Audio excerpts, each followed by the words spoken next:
Okay, let's start. Hey, we got a special guest. You know our friend, he's a hilarious comedian.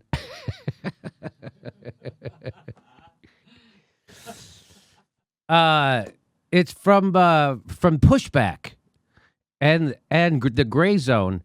It's award-winning journalist and Russiagate debunker. It's Aaron Mate is with us, ladies and gentlemen. Aaron Mate. I always mess that up. Hi, Aaron. How are you?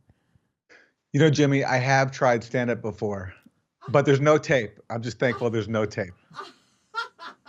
Oh, no way! There's no tape.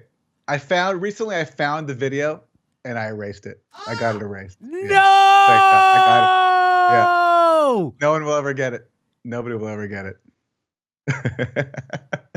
I would have paid big money. If anybody out there has a recording of Aaron Mate doing stand-up, I will pay big money, thousands. Well, we brought you on because I want to cover this story. We've been talking about the censorship that's been spurred on and accepted because of Russiagate, and there's more of it happening over at The Intercept. I pointed out to you before we're going to show it to you how The Intercept, the editor of The Intercept, is one of the worst kind of Russiagate conspiracy theorists. He just spreads conspiracy theories about the president and everybody else with zero evidence. And so Glenn Greenwald finally resigned from The Intercept. That's an outlet he founded. And I've been wondering, like, how long is Glenn going to be able to stay there? I've been kind of saying it almost out loud. He started his own podcast on the Intercept Network. Why you would do that? That was also a bad business move. You don't need anybody to help you do a podcast. Anyway, so here it is, my resignation from the Intercept. The same trends of repression, censorship, ideological homogeneity, that's a good word, plaguing the national press generally have engulfed the media outlet I co-founded, culminating in censorship of my own article. Wow, what happened? Well, here we go. By the way, hang on. By the way, that picture of Joe Biden, it's like he's saying, what the hell's the Intercept? That's what it looks like he's saying. I'm the guy who doesn't know what the Intercept is. I'm that guy. I'm the guy who still calls it the interwebs. This is from Glenn Greenwald's letter of resignation. Today, I sent my intention to resign from the Intercept news outlet I co-founded in 2013 with Jeremy Scahill and Laura Poitras, as well as from its parent company, First Look Media. The final precipitating cause is that the Intercept's editors, in violation of my contractual right of editorial freedom, censored an article I wrote this week, refusing to publish it unless I remove all sections critical of Democratic presidential candidate Joe Biden. The candidate vehemently supported by all the New York-based Intercept editors involved in this effort at suppression. So in this case, the editors at the Intercept decided to intercept journalism. Okay, that's a good line. Just wanted to get that out there. I don't want to let that line be wasted. The censored article, based on recently revealed emails and witness testimony, raised critical questions about Biden's content. You know who else raises critical questions about Joe Biden's content? Conduct. Joe Biden. Yeah. Okay. Not content to simply prevent publication of this article at the media outlet I co-founded, these Intercept editors also demanded that I refrain from exercising a separate contractual right to publish this article with any other publication. I had no objection to their disagreement with my views of what the Biden evidence shows. As a last-ditch attempt to avoid being censored, I encouraged them to air their disagreements with me by writing their own articles that critique my perspectives and letting readers decide who is right, the way any confident and healthy media outlet would. But they didn't. But modern media outlets do not air dissent. They squash it, or he says quash it. I would say squash. Mm-hmm. They quash it. So censorship of my article rather than engagement with it was the path these Biden supporting editors chose, which is the exact same thing I said to do with the Hunter Biden emails. If the story that the New York Post is circulating is not true, then everyone else should write articles saying that it's not true, and then we circulate those. That's how this is supposed to work. The answer to bad speech isn't censorship, it's more speech. And so that's what Glenn was saying. If you disagree with my conclusions about the evidence about Joe Biden, go ahead, write an article saying you disagree with it and debunk it. Of course, of course. And the thing is, what they criticized him for, what they claimed he was doing, which was they claimed he was giving unsupported allegations too much weight. But Glenn actually published his email exchanges with the Intercept editors, and he pointed out in these exchanges that on all their points, he said in his article exactly what they claimed he was not saying. He acknowledged multiple times there is no evidence for this assertion, or evidence is lacking for this assertion, or this does not prove this. He qualified everything, which is what a journalist is supposed to do, which shows that even that was just not enough for his editors. They didn't like this because of the politics. They didn't want to be perceived as somehow doing something that could hurt Joe Biden. Here's how the Intercept's editors, this is kind of mind-blowing that these people are grown-ups, even.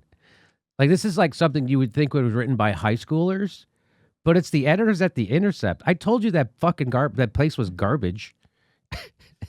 They are. I debunked them in my fucking garage. I debunked the Intercept. They're really good. So here's what they had to say about it, right? Hey, by the way, have you heard any response from like anybody, like the other co-founders of the Intercept, Aaron? Have they made a statement about this? Do you know? Well, the other co-founders are Laura Poitras and Jeremy Scahill. Laura Poitras has already left the organization over, similar, I think, disputes with Betsy Reed and other editors. And Jeremy, I don't think has said anything yet. But it's just worth stressing that all these former colleagues who are now insulting Glenn, they're now working at an organization and an outlet that was built off of his reputation, Yes. His reporting on the Snowden leaks, which makes this whole episode just really extraordinary, and makes this statement you're about to read just really shameless. So here we go. Glenn Greenwald's decision to resign from the Intercept stems from a fundamental disagreement over the role of editors in the production of journalism and the nature of censorship. Boy, I would say that it's a fundamental. I would say that for sure. Glenn demands the absolute right to determine what he will publish. He believes that anyone who disagrees with him is corrupt. And anyone who pressures to edit his words is a censor. You notice what they're not doing here? What they're not doing here is addressing the issue. They're not addressing why they did what they did or what the issue even is. Exactly. This is like what a high school editor of a high school newspaper would do.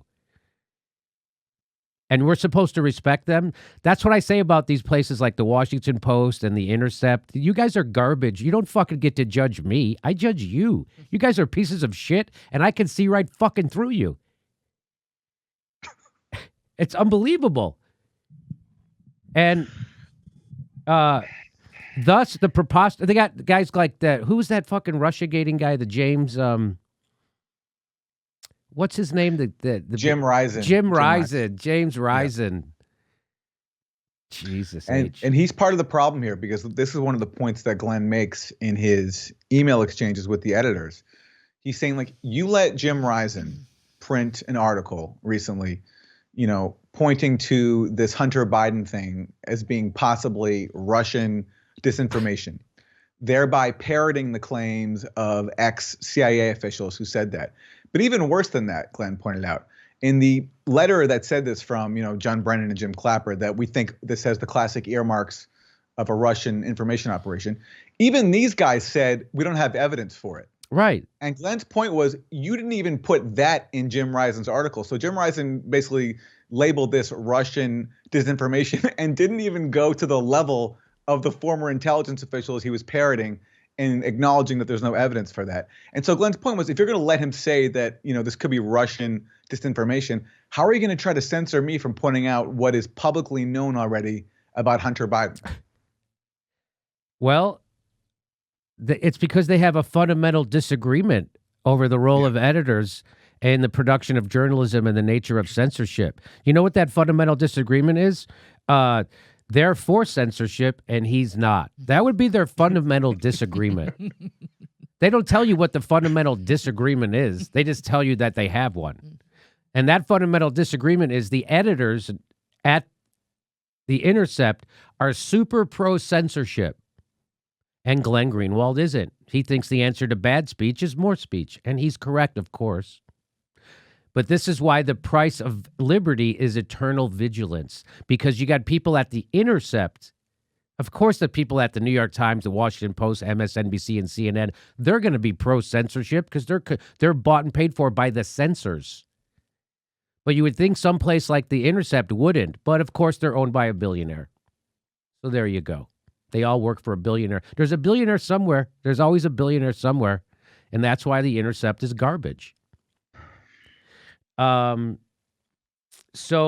I mean, garbage when it comes to important things like war, recording a vote for the CARES Act. How about that? Or when it comes to reporting Russiagate. They're fucking horrible. I can do a better job. Hi, I'm doing it. So thus the preposterous charge that The Intercept's editors and reporters, with the lone noble exception of Glenn Greenwald, have betrayed our mission to engage in fearless investigative journalism because we have been seduced by the lure of Joe Biden president. Why don't you just address the issue? What's with all this creative writing? Are you trying to win an award? Are you going to submit this somewhere? What is all this about? Why don't you do what's with the clever forms of misdirection? Again, this is so I'm going to go after the guy making the charge. I'm not going to talk about the charge. Now you know why The Intercept editors are garbage people. And the charge is very simple. Glenn says that they would only allow him to publish the article, not just at The Intercept, but somewhere, but if not at The Intercept, then somewhere else, as his contract allowed. He said that they'd only allow that on the condition that he remove passages that were critical of Joe Biden and Hunter Biden's conduct. And either that's true or it's not. And if it's not true, they can say that, but they don't. They don't. They just try to insult him. Yeah, they don't say, "Hey, what Glenn is alleging is actually true, but we just disagree with it." They don't even say that. Yeah. They don't, or they don't even say what he's alleging is false. They don't even do that. They can't. Yeah. They don't even say that. All they do is do this. They go, "Oh, Glenn, he's the greatest." It's like, so here we go. We have no doubt that Glenn will go on to launch a new media venture. He will face no collaboration with editors. Such is the era of Substack and Patreon. In that context, it makes good business sense for Glenn to position himself as the last true guardian of Again, they won't talk about what he did or what they did. So all they're just doing is these weird smears. So they're saying Glenn's trying to position himself as the last true guardian of investigative journalism and to smear his longtime colleagues and friends as partisan hacks. He's just saying what happened. That's what people say about me. Why are you helping Donald Trump? I'm just telling you what happened. That's all Glenn is doing is what happened. What you're doing is censoring him, and then you're trying to smear him in the process, saying that this was a big grift that Glenn Greenwald was setting up. That's what that's implying, right, Aaron? That this was a grift he was setting up? Absolutely. And other former colleagues of Glenn's now have said that, including Naomi Klein, that Glenn did this as a marketing opportunity, she said, for his Substack, which is just, think about it. Just, like forgetting all the details of the dispute here. Glenn was making a lot of money at The Intercept, I think close to $500,000. And not just that, they were paying for his personal security because he's an actual brave journalist who's done stuff, unlike many of his detractors. He's exposed a huge scandal in Brazil that, among many things, helped free the former president Lula from prison because Glenn exposed that he had been subjected to a political witch hunt. So Glenn requires heavy security. and the Intercept was paying him a massive salary, paying for his security and his lawyers. And these people are actually suggesting that he left the Intercept out of some kind of financial greed to go to Substack. There's like that disparaging reference there. This is the era of Substack. It's so ludicrous. And the irony is that people at the Intercept, as Glenn said today on the show Rising, it's a very cushy position. You get some people there, not everybody, but the big name personalities get paid hundreds of thousands of dollars to do very little work. Some people write only a couple articles a year and get paid literally hundreds of thousands of dollars. And these people are accusing Glenn of being a grifter for standing up on principle, no doubt taking a pay cut. Now he's relying solely on his audience to support his journalism. And they have the gall to accuse him of profiteering. That's like, and knowing some of these people personally, knowing Naomi Klein for a long time, I couldn't believe that when I saw that. Well, you guys just outed Naomi Klein in one of your Gray Zone articles, correct? For being in bed with the I don't know, corporate elite. Yeah, Max Blumenthal wrote a long piece about the censorship campaign against the Michael Moore film, Planet of the Humans. And she was part of, and she's cool with that.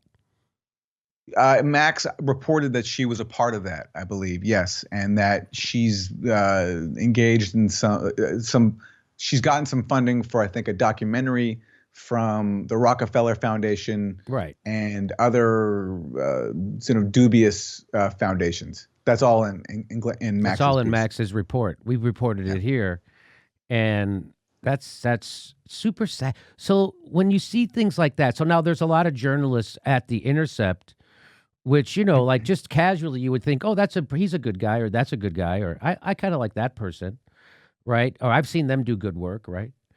But I bet nobody will say anything about this, right? And that's the problem with journalism, right? Because they're all in the business of business. They're all fucking bunch of career climbers who are looking to make friends. And that's the exact opposite of what it takes to be a journalist. A journalist is supposed to be someone who's not looking to make friends. And if they have a college degree, it usually works against them. I'm sorry you went to college, Aaron. You look how much better you'd be.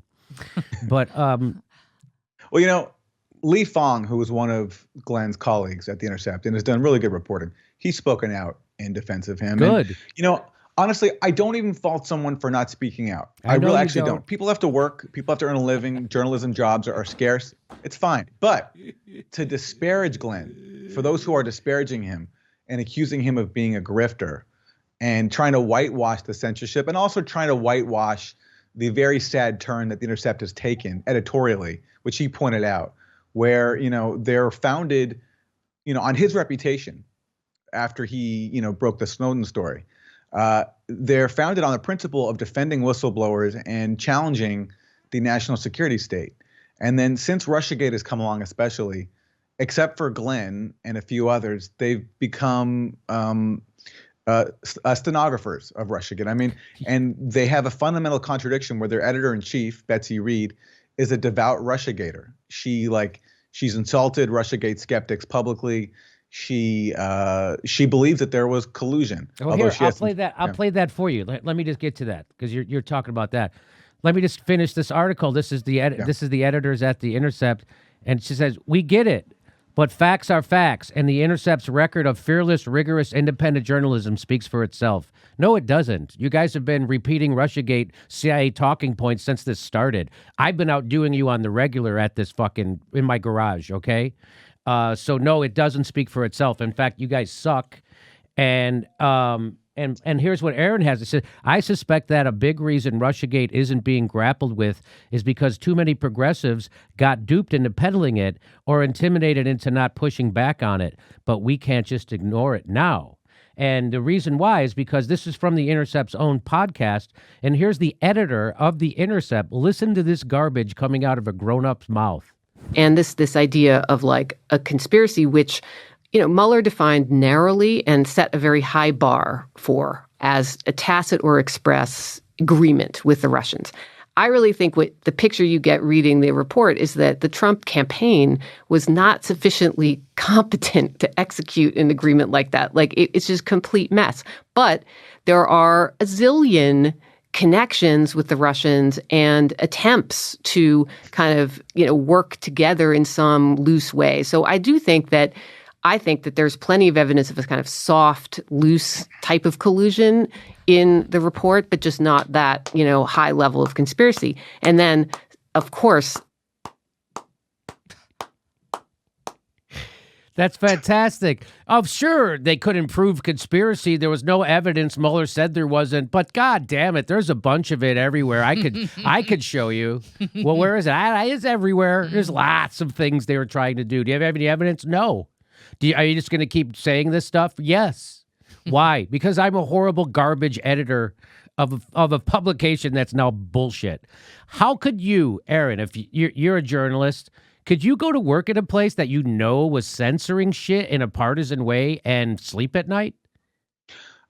Jimmy, this is where we have different standards. I don't fault people for working there, and it's a good paying job at the Intercept. No, but I'm asking, could you? I'm asking, could you? I?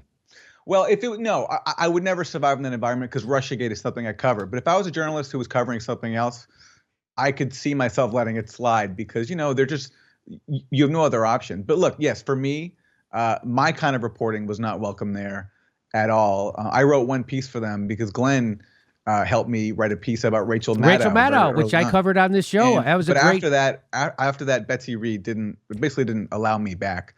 And now we know why. It's because she was a devout Russiagator. And it shows the fundamental contradiction that I think ultimately forced Glenn's departure. This is a site that's supposed to be adversarial, progressive, skeptical of the national security state. And they're led by an editor-in-chief who was duped by one of the biggest national security state deceptions of all time, like Russiagate. I mean, you just can't claim to be serious about doing adversarial reporting on national security issues and parrot Russiagate. And what she says there, it's like if a kid said that there were a zillion connections between Trump and the Russians, you might find it kind of endearing or sweet. But this is a grown adult, yes, who's also the editor of a news site, and she talks about like the soft, loose type of collusion. Well, it's that kind of soft, loose type of editorial judgment that I think ultimately forced Glenn to leave. And it's sad because, again, he was one of the people who founded the website. The Intercept was not created for anybody else.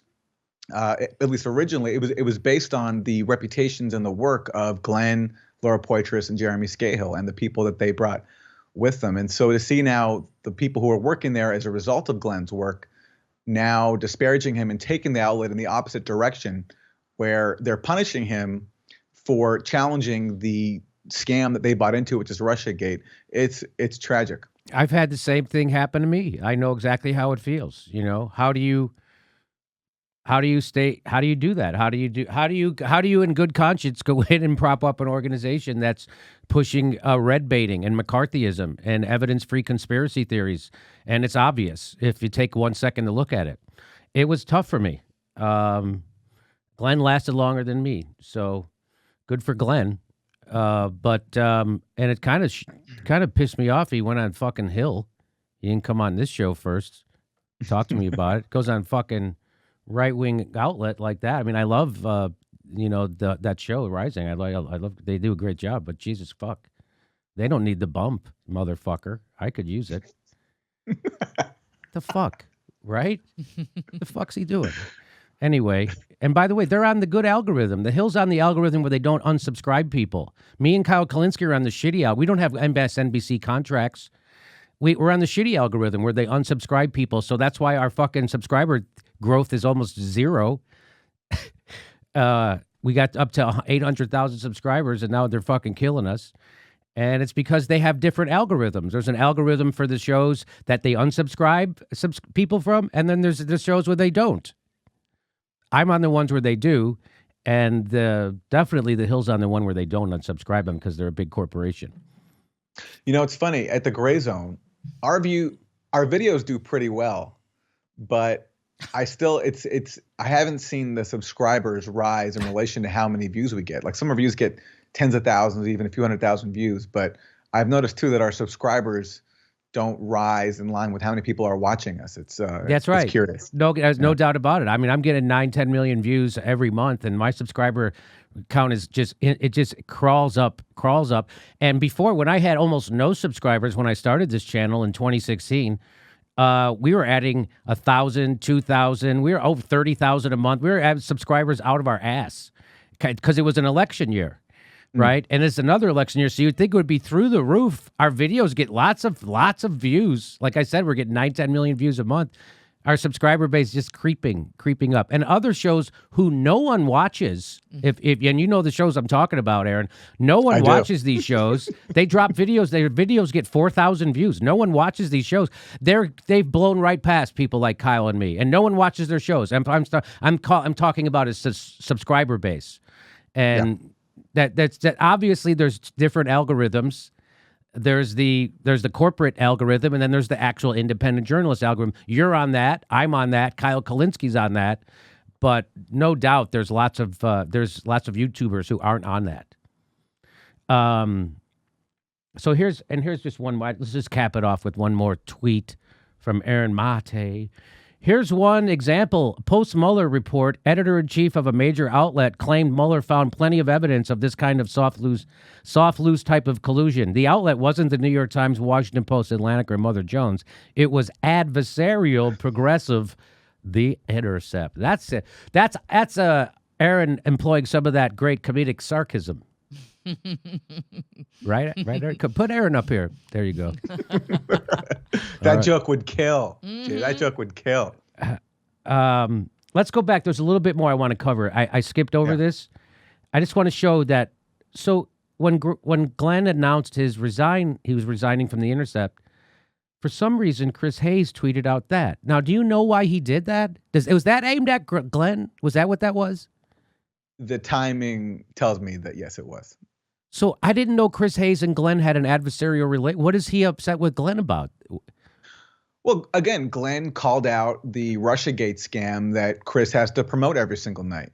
And, Glenn also pointed out that Chris wrote this great book a few years ago called Twilight of the Elites, in which Chris documents that when you are running in elite circles, you can be afflicted by something called cognitive capture, where inevitably to, preserve your status and acceptance inside elite circles, you will adopt the mindset of that elite circle. And Glenn would apply that to Chris's getting a primetime news show on MSNBC. Chris is a progressive and has done some good work. And Glenn would point out that Chris has been fallen prey to the exact dynamic that he documented in Twilight of the Elites. Well, and ironically, Rachel Maddow also, I think, wrote a book about mission creep. And that's right. Yeah. Because she pushes it. Yeah. So Chris Hayes, just so you know what this is, when he does this LOL, this is someone clinging to the story he's made up so that he can sleep at night. So that's what that is. That's someone clinging, because let's go back. It's about 4 years ago. A friend of mine was at one of these media parties. They all go to the same parties. They all have the same agents, which is how Tulsi got smeared all over the news, because they all have the same agents. They all have the same script. Even people on YouTube got that script, and they followed it. And so they all have the same agents, and they all have the same. So I know somebody who was at one of those parties, and at the beginning, they knew my friend was friends with me, and Chris Hayes went up to him and said, "Hey, why is Jimmy Dore so up my ass?" And at the end of the party, Chris was drunk, and he was leaving, and he said to my friend, "Hey, Jimmy Dore's right about half that shit," which means I'm right about all of it. If he's willing to admit I'm right about half of it, I'm right about all of it. And so that's why he has to try to dunk on Glenn Greenwald. He's cheering on being censored. And so if Chris Hayes had a problem with Glenn Greenwald's Russiagate reporting, what he would normally would do, he would bring on that award-winning, Pulitzer Prize-winning journalist to discuss it. Guess what Chris Hayes didn't do? He never brought on Glenn Greenwald to talk about Russiagate since 2016. Never brought him back on. Never brought Aaron. Did he bring you on? Did Chris Hayes ever bring you on? The guy who won an award for debunking Russiagate. Did he bring you on? Didn't get the invite. Boy, very ballsy of Chris Hayes. It's almost like he's a cuck. What about me? Did he bring me on? No, he didn't bring me on. You'd think he would want to wipe the floor with a guy like me, a guy who he worries about when he's at a party. A guy, I'm in his head. He's worrying about me getting him right. because nobody else has the fucking balls in journalism to call him out, including the fucking cucks on YouTube. I'm using that word a lot. And because Kyle Kalinske called Bernie a cuck, and ever since then it's been in my fucking head. Like, it's okay to do that? I'm going to start doing it. But it's also funny when it's Kyle Cuck. You know, it's like that alliteration. Kyle used the word cuck. Yes. So anyway, you went back at Chris Hayes, right? Chris Hayes, what are you laughing at? The idea that a journalist could actually have some integrity or courage and commitment to the standards of their profession rather than personal profit? Yes, that is what he's laughing at, Aaron. That is what he's laughing at. Wow. And then here's Glenn. Glenn also got in that, which it's always a mistake. I can't resist when someone does a thread about me. I normally jump in. It's always a mistake. It's always better to not.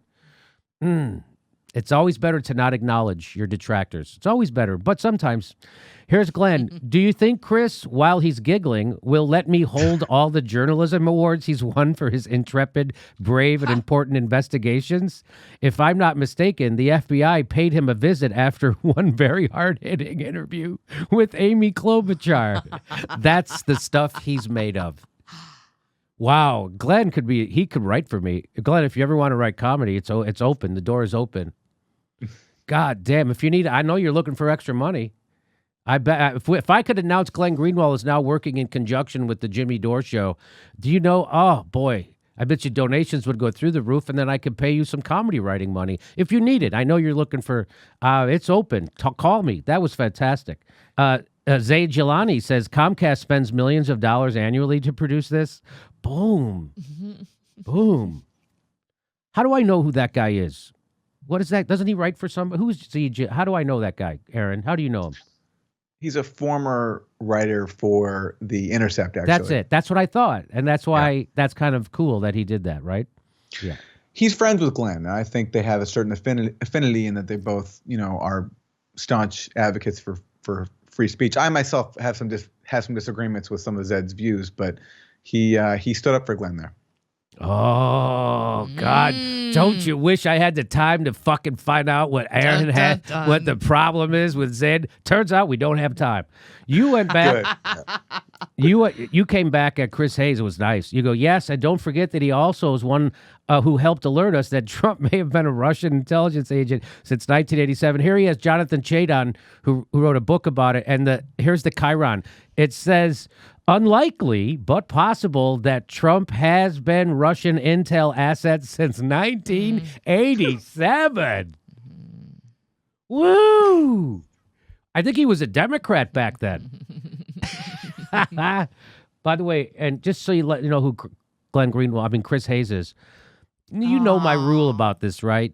Keep your fucking kids out of your social media bios. Here's who he is. Who is Chris Hayes? He's dad to Ryan, David, and Anya, and proud husband of Kate Shaw One. Okay, this is called virtue signaling, because I'm sure your kid Ryan, David, and Anya could give a fuck that you're mentioning them in your goddamn Twitter bio, you virtue signaling sellout cunt. I'm sure they don't give a fuck. Oh, my daddy put my name in his Twitter bio. I wonder why. Because your daddy's a virtue signaling corporate fucking cocksucker. That's why. Why did my daddy, why did you do that? Why do you fucking think people need to know that you're my dad? Hey, how come you didn't put your fucking parents in your bio? You don't give a shit about your parents, Chris? Are you that kind of an asshole? You don't care about your fucking parents? What about your brothers and sisters? You fuck them too? What kind of an asshole just names their own kids and wife? Anyway, I just wanted to, that, of course, whenever you see that, unless it's from me, when it comes from me, you know that I fucking am really in love with my kids and my wife if I do that. But if it's not from me, you know they're all full of shit. If I go to Aaron's Twitter bio and it has "I love my dad" or something, that'd be great. What is your Twitter bio? What is it? What does your bio say, Aaron? I talk about how much I love just all the children of the world. Is that weird? No, because I think it seems sincere. And you're saying it like not in a Jeffrey Epstein way. You're saying it like a Leo Buscaglia way, right? Like like a Mother Teresa way. Well, not like that. That's bad too. Christopher Hitchens ruined her for me. God, you can't use that as an example anymore. Who's the new person for Mother Teresa? You can't even use Woody Allen's ex-wife anymore. I used to say her. What? Oh no, her politics are terrible. Oh, horrible. Terrible. Terrible, horrible. Susan Sarandon. I mean, I admire her a lot. I admire her too. She's full blown for Biden though. Have you seen that? Well, okay. Look, you want to have that argument again, Jimmy? She's not full blown for Biden. She's saying defeat Trump. Are we going to have this one again? You're talking. I mean, by the way, you've also called me a cuck. We were talking about cucks before. You called me a cuck for this exact reason. Then you must have had it coming. I don't want to rehash. You must have had it. If I called you that, you must have had it coming. And Aaron, just before you go, this is really what makes this, because it's happening everywhere. It's happening through social media. Like Jacobin, I just had the founder of Jacobin on, and he was talking about how Facebook is censoring their stuff, and people just accept it now. Like AOC tweeted out, hey, she congratulated Twitter for trying to figure out how to censor bad information. And I'm like, she's cheering on censorship from Silicon Valley in a completely opaque way. It's opaque censorship. There's no due process. There's no adversarial thing. You can't ever appeal anywhere. So don't you think, because you're such the expert on Russiagate, you won an award for it, talk about how Russiagate made this kind of censorship atmosphere we're living in possible. This was an explicit aim and result of Russiagate.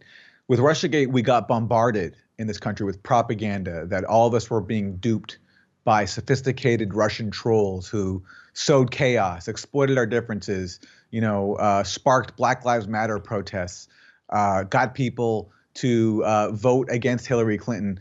Hillary Clinton said that the Russians convinced black people not to vote for her in Michigan. And taking that insanity, just deranged, we talk about QAnon. This was Blueanon. Wow. And much more damaging than QAnon has ever been. And based on that, then that helped fuel calls for more censorship and crackdown on media and so-called disinformation. And liberals, because this was presented to them as the way to resist Donald J. Trump, bought into it. And so now everyone became scared of fighting the so-called Russian interference. And that became a justification to impose all types of censorship and handing over greater control to big tech, to Facebook and Twitter and all these platforms. To the point where recently with this Hunter Biden story, the New York Post published this story. Nobody disputes its factual accuracy. No one in the Biden camp disputes that a single email from Hunter's laptop was authentic. There was no dispute, but yet Facebook and Twitter block sharing of the New York Post story, and Twitter locks the New York Post out of its account for more than 2 weeks. I think today they finally just lifted it.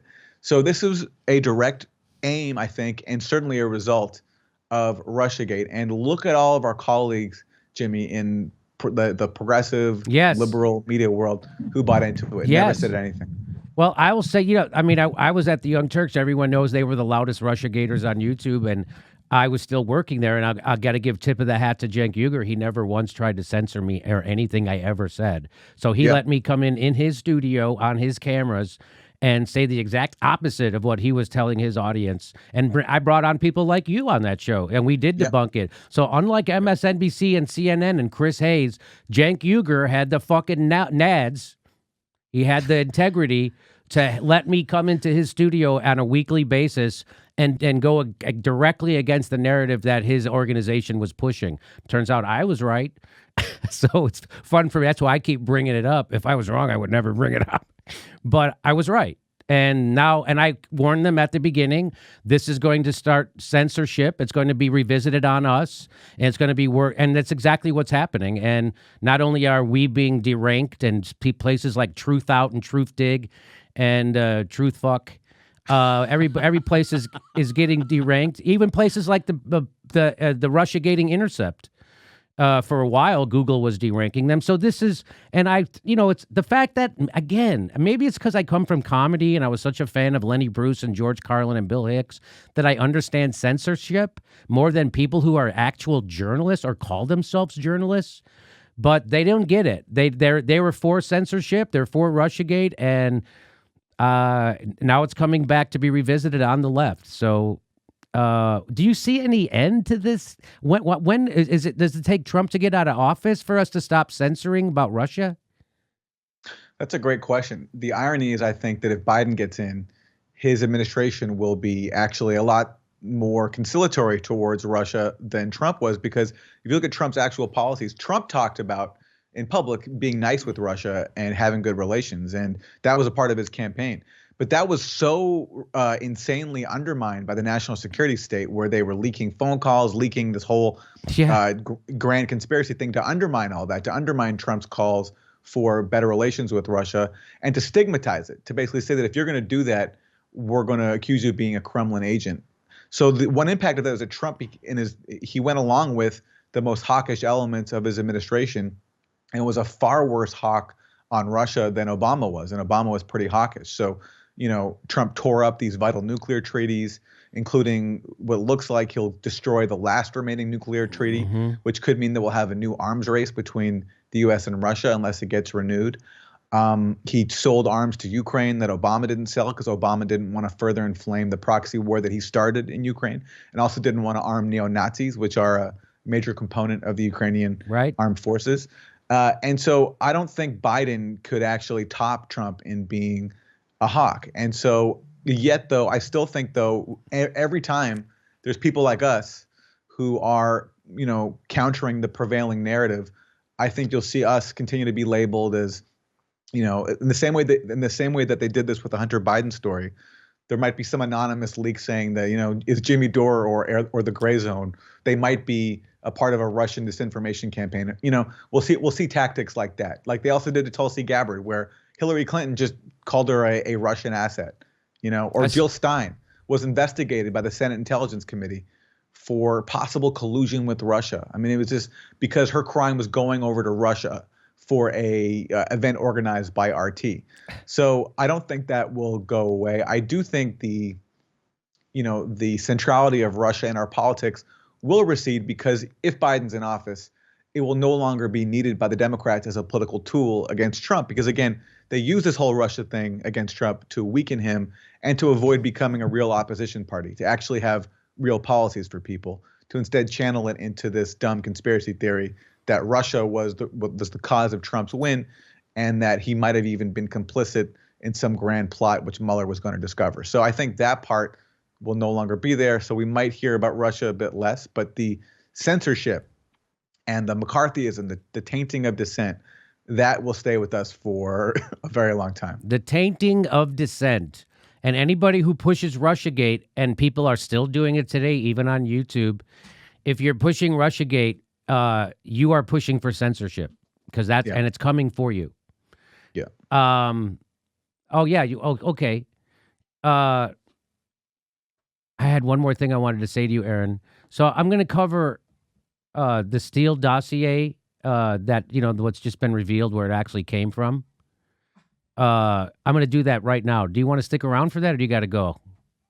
I got to go, actually. I figured. I got to go. I figured. Yeah. I know. You're weak but bladder. I haven't even read the story, but basically it's apparently some a disgruntled employee of who made up some of the key. It's so perfect. It appears an alcoholic ex-employee who was on the verge of being fired was feeding this bullshit information to Steele. Yeah. For the Steel Dossier. That's where that came from. Now that got spread all over the internet on every news station for months and years, and that had zero sourcing, and that didn't get censored by Facebook or Twitter or anybody or the Intercept. Right? It's weird. Censorship only works one way. Isn't that weird? Well, it's not weird. That's how it always works. All right. Well, Aaron Mate, everybody check him out on Pushback. You see it right over his right shoulder. That's his show. You guys, I just want to tell you, I go over. I like your show a lot, and is there a special space at the Gray Zone for just your clips? Because I have to sift through, and I want to. Not that I don't like the other ones, but sometimes I'm just on a Pushback groove. I'll send you a playlist of the Pushback playlist, but I recommend people send the PPP. That's the PBP. That's the PBP. Yeah. Pushback playlist. Yeah. All right, Aaron. Thank you so much for coming on and lending us your expertise. We'll see you soon. Thanks, Jimmy. Hey, everybody, this is the part where I tell you where all our live shows are, but there aren't any. And then this is why I tell you to join our premium program and get extra content, but nobody's got a fucking job. So just enjoy the video.